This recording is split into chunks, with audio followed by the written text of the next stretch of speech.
Hello guys, welcome back to our YouTube channel. ഇന്നത്തെ work ഒരു cake ബോർഡിലാണ്.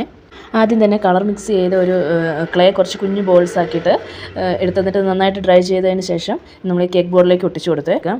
എന്നിട്ട് ഒരു അരിപ്പ എടുത്തിട്ട് ഇതുപോലെ കുറച്ച് ക്ലേ ഇങ്ങനെ പ്രസ് ചെയ്ത് കൊടുത്തു കഴിയുമ്പോൾ നമുക്ക് വേറൊരു ടെക്സ്ചർ കിട്ടും. ആ ടെക്സ്ചറാണ് ഞാനിവിടെ തൊപ്പിയൊക്കെ ആക്കാനായിട്ട് ഉപയോഗിച്ചിരിക്കുന്നത്. ഇത് ഈ കയ്യിൽ ബൊക്കെ പോലെ വെച്ചിരിക്കുന്നത് ഞാൻ നേരത്തെ ഒരു മാലയ്ക്ക് വേണ്ടിയിട്ട് ഒരു ലോക്കറ്റ് ഉണ്ടാക്കിയതായിരുന്നു. അപ്പോൾ അതിൻ്റെ കയ്യിൽ ഇരുന്നത് കാരണം, വെറുതെ ഇരുന്ന കാരണം ഞാനതെടുത്ത് അങ്ങനെ ഒരു ബൊക്കെ പിടിച്ചിരിക്കുന്നത് പോലെ അങ്ങനെ ചെയ്തെടുത്തതാണ്. ഇനി ഇതിൻ്റെ ബാക്ക്ഗ്രൗണ്ട് കളർ നമ്മൾ ആദ്യമേ കൊടുത്തിട്ട് വേണമായിരുന്നു ഈ ബോൾസൊക്കെ ഒട്ടിച്ചു കൊടുക്കാൻ. പക്ഷേ ഞാനത് അങ്ങനെ ചെയ്തില്ലായിരുന്നു.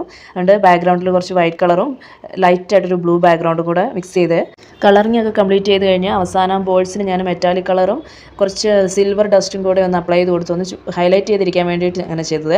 അപ്പോൾ ഇത്രയേ ഉള്ളൂ നമ്മുടെ ഇന്നത്തെ വീഡിയോ. അപ്പോൾ വീഡിയോ കണ്ട് ഇഷ്ടപ്പെട്ടാൽ എല്ലാവരും ഒന്ന് സപ്പോർട്ട് ചെയ്തേക്കണേ. ഇനി ഇതുപോലെ പുതിയ ക്രിയേറ്റീവായിട്ടുള്ള ഐഡിയ ലഭിക്കുന്നതിനായിട്ട് നിങ്ങൾ സബ്സ്ക്രൈബ് ബട്ടൺ കൂടെ ഒന്ന് പ്രസ് ചെയ്തേക്കണേ. നിങ്ങളുടെ അഭിപ്രായങ്ങളൊന്ന് കമൻറ്റ് ബോക്സിൽ എഴുതി അറിയിക്കാൻ മറക്കരുത് കേട്ടോ. അപ്പോൾ വീഡിയോ ഇഷ്ടപ്പെട്ടാൽ ലൈക്ക്